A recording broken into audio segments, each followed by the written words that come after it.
na yale viongozi wameongea hapa saa zile ni kwamba ni ile tu injustices kidogo ndio tulikuwa tunajaribu kuongelea kwamba kama ni kupeana NPR ipewane kwa community zote, kama ni kuwatoa NPR itolewe kwa hizo community zote.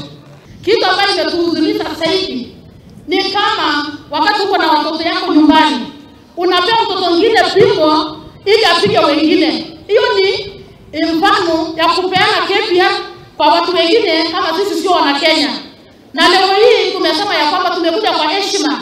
Ni kama sisi tulitaka kustrike kukuja hata katika hii mkutano, lakini tuliheshimu walemavu kwa maana hawajui chochote ambacho inaendelea katika nchi.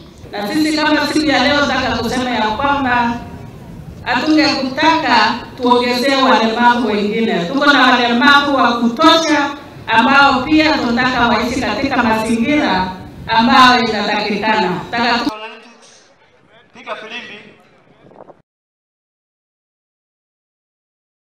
Nino irathi na mbere kura